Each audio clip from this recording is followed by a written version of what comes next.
FOMC에서 예상대로 금리가 0.5% 올랐죠. 그리고 파월은 기대 인플레가 상승하는 걸 우려했던 것 같아요. 최종 금리를 조금 더 위로 보는 매파적 발언을 의도적으로 해줬습니다. 이거는 파월이 당연히 해야 될 정상적인 행동들인 거고, 시장은 또 마치 기다렸다라는 듯이 기대감이 빠지는 척하면서 증시를 3% 정도 끌어내렸죠. 내일 미국이 4분기 선물옵션 마감일이 있어서 이게 핑계가 아닐까 이런 생각도 해봐요. 그래서 오늘 내일 그 지수에는 의미를 둘 필요는 없다. 다음 주부터 시작되는 그 지수의 움직임을 보는 게 중요하다라고 생각하고요. 하락의 단초를 만든 거는 FOMC 이후에 실망감이 나온 상태였었어요. 그러니까 파월의 입이라 불렸던 닉 티미라우스라는 기자가 있거든요. 이 기자의 말이 시장에 쐐기를 박아버렸습니다. 그러면서 증시가 무너졌었죠. 시장은 내년에 경기 침체 우려로 연준이 금리 인상을 멈출 거로 알고 있었는데 이런 말을 합니다. 연준은 그럴 생각 없다. 5% 이상 인상할 수 있다. 5.25%의 기준금리 최고선으로도 인플레이션 2%로 맞추는 게 불가능할 것 같다. 이런 말을 해요. 한마디로 금리를 더 많이 올려야 된다. 점도표가 5.25까지 나왔었거든요. 그거 가지고 안 돼. 더 가야 돼. 이제 이런 말을 비공식적으로 이 기자를 통해 돌리는 거죠. 이 닉 티미라우스 기자를 파월의 비공식 입이라고 불러요. 저번 11월 말에 비둘기적인 발언을 했었고, 이번에는 0.5% 금리 인상도 예상치에 부합했고, 그 예상에 부합하는 최고금리 5.25까지 나왔어요. 딱 봐도 그냥 나올 게 나왔네. 그런데 비공식적으로 어두운 얘기를 내보내면서 기대 인플레가 들뜨는 거를 막아버리는 거죠. 미국 증시에는 내일이 또 선물 옵션 만기고 미래 예측에 대한 홀짝의 대결이 벌어지는 날입니다. 그러니까 이 말 한마디가 시장에는 좀 격하게 반응을 일으킬 수도 있다는 거죠. 대체 파월이 어떤 걸 두려워하길래 조울증 마냥 비둘기가 됐다 매가 됐다 하는지 이유를 찾아보려고 합니다. 점도표에서 보면은 2023년 금리 인하를 기대할 수가 없죠. 5.25라는 금리를 내년 말까지 봐야 되고, 24년이 됐다 하더라도 4.25, 25년이 됐다 하더라도 3.25까지밖에 안 내려가요. 그러니까 시장이 원하는 수준과 너무 멀죠. 이제 그 이후가 돼야 2.5 정도가 나오는데, 미국이 2018년 금리가 최고 정점일 때, 경제가 좋았을 때 그때 수준을 뜻합니다. 그러니까 점도표 말대로 해석하면 인플레 잡는데 3년은 걸릴 거고, 금리도 아주 천천히 내릴 거다. 연준이 보는 그 미래의 경제는 그렇게 밝지 않다. 어둡다. 이렇게 보는 거죠. 만약에 실제로 기준금리를 이 속도로 늦춘다라고 하면은 우량 기업들 빼고는 다 갈려나갈 수밖에 없다라고 보는 겁니다. 그런데 시장은 원래 이렇게 생각하고 있지 않았었어요. 페드 점도표랑 시장에서 생각하는 연준의 그 금리를 차이를 그려봤는데요. 실제로 이렇게 된다면 대기근 수준인데 우선 국가 채무이자가 감당을 못할 겁니다. 이 점도표 수준을. 부양책으로 표를 얻어야 되는 정치권도 이거를 희망하지도 않고 국민들도 희망하지가 않아요. 모두가 그래 뭐 물가가 오르면은 금리 올려서 잡는 게 맞지? 이게 정의를 말하지만 각자의 이해관계는 다 반대의 상황이라는 거죠. 그래서 시장의 기대치는 페드의 점도표를 믿지 않는 겁니다.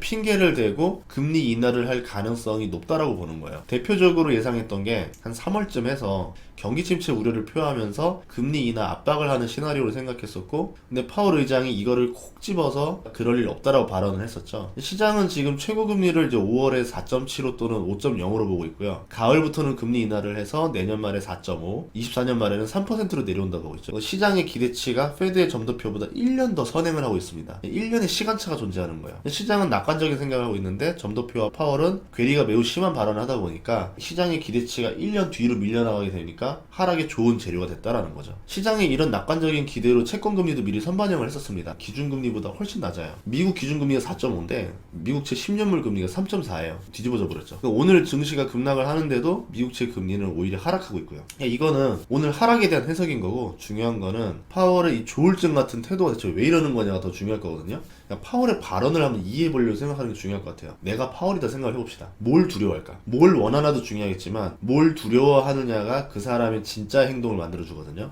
가장 두려워하는 거는 꺾이지 않는 인플레를 두려워합니다. 수그러 들었다가 다시 좀비처럼 살아나는 그 인플레를 제일 두려워하는 거로 추측이 됩니다. 연착륙을 희망하는 파월이지만 그 연착륙이 미국 역사상 없었다라는 게 또 문제죠. 그리고 이 연착륙을 시장이 어두울 때는 파월이 말을 하지 않았습니다. 그리고 뭔가 좀 될 것 같을 때는 또 말을 해줘요. 어떤 이야기냐면 파월은 연착륙에 대한 욕심은 있다. 그런데 인플레 망령이 살아나는 거는 더 두려워한다. 공식석상의 발언과 기자를 통한 비공식의 발언을 합쳐봤을 때 왜 조울증 같은 발언을 하는지 알 수 있다는 거죠. 파월이 원하는 그 기대치와 두려워하는 게 서로 양극단이기 때문에 본인도 널뛰기를 하고 있는 게 아닌가 이렇게 생각을 해봅니다. 내년에 가장 우려되는 거는 이제 파월의 수수께끼가 등장할 수도 있다라고 봐요. CPI가 하락하는데 임금이 오르는 상황이 이번 CPI에 등장을 했습니다. 내년 상반기 내내 이런 현상이 나올지도 모른다는 두려움이고 실제로 조금 나올 것 같아요. 그래서 파월의 발언과 비공식 발언이 이거를 두려워하기 때문에 나오고 있다. 라고 보여지는 거죠. CPI가 잘 나올 것처럼 보이지만 실제로는 그렇지가 않습니다. 이 상품 가격은 하락을 했어요. 유가, 원자재 하락했죠? 재고가 쌓이고 공급망이 풀렸습니다. 앞으로 상품 가격에 대한 걱정은 좀 사라졌어요. 문제는 서비스라는 거죠. 이 CPI 원문 자료를 보면은 이상한 점을 발견할 수가 있습니다. 쉽게 이야기를 좀 하면은 서비스 물가가 계속 오르고 있어요. 평균은 하락했을지 몰라도 서비스 가격이 잡히지 않고 있다. 상품 가격은 떨어지고 서비스 가격이 올라가고 있다. 서비스 물가는 그럼 뭐로 구성되어 있느냐? 인건비로 구성되었습니다. 임금이 오르기 때문에 서비스 물가가 오르고 있다는 거죠. 오늘 나온 실업수당 청구 건수도 예상치보다 낮았습니다.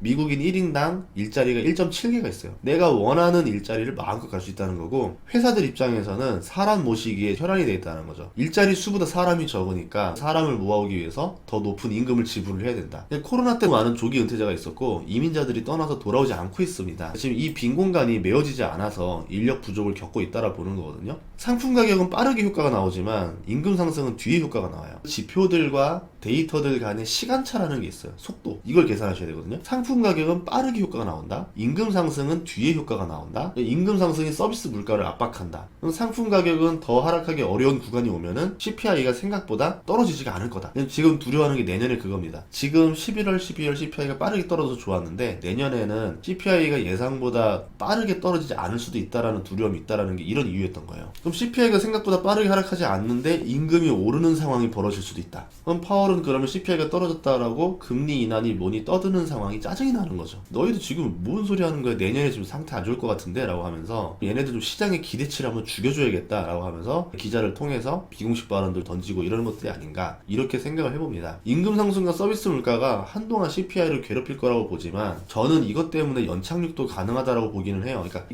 꼭 나쁜 건 아니에요. 전제 조건은 중국 봉쇄가 이제 없고 물류난이 없어야 된다라 보는데 그럴 가능성이 좀 생겼죠. 파월의 발언으로 기준금리 정점이 더 높다라는 위협을 하면서 경기 침체 우려가 조금 더 나올 수도 있습니다. 사람들 소비를 더 위축시키려고 하는 걸 수도 있어요. 그렇게 되면은 CPI가 떨어지는 속도가 조금 더 유지가 될 수 있겠죠. 빠르게. 어쨌든 재고랑 물류난 해소로 상품 가격이 아직까지는 속도감 있게 떨어지고 있는 상황. 반면에 임금 상승이 서비스 물가에 전이되는 효과가 있어요. 이게 마무리가 되겠죠. 어느 정도. 서비스 물가발 CPI 상승세가 둔화가 되지 않을까 이렇게 보고 있는데 보통 그렇게 되면은 경기 침체를 우려하는데 속도차가 존재했잖아요. 이거를 다시 계산해서 보면요. 상품 가격이 빠르게 하락하고 임금은 상승세가 아직 남아있기 때문에 실질 임금이 상승하는 효과가 나올 겁니다. 인플레가 잡히는데 내 월급이 올라가고 있는 거예요. 더 많은 물건을 살 수 있겠죠. 구매력이 증가합니다. 그러면 상품 가격발 CPI가 다시 치솟지 않겠냐? 근데 상품 가격이라는 건 공급난이랑 구매력 감소 그 양쪽이 다 원인이기 때문에 구매력이 증가해도 공급난이 해소가 되면은 뭐 예를 들어 러시아나 중동 전쟁으로 유가가 급등하는 일만 벌어지지 않는다라고 하면은 상품 CPI는 어느 정도 버텨줄 거예요. 물건이 없어서 못 사는 게 아니라 돈이 없어서 못 사는 게 더 컸기 때문에. 반대로 실질 구매력이 증가했고 경기 침체 초입인데 실업률이 최저 수준을 기록합니다. 한마디로 경기 침체인데 일하고 싶은 사람들은 일자리를 다 구할 수가 있다는 거예요. 처음 보는 경기 침체 현상인 거죠. 경기 침체인데 취업은 문제가 없고 임금은 꽤나 올라 있어가지고 내가 일만 한다라고 하면은 실질 구매력은 잘 나오는 경기 침체. 이걸 경기 침체라고 쓸 수 있는 단어인가? 좋은 의미로 말하면 가벼운 경기 침체라고 말로 표현하고 뭐 파월의 입을 빌리면 연착륙이라고 말을 합니다. 이게 월가가 원하는 이름으로 바꿔서 부르겠지만 꽤나 독특한 현상이 이렇게 나오지 않을까라 보는 거죠.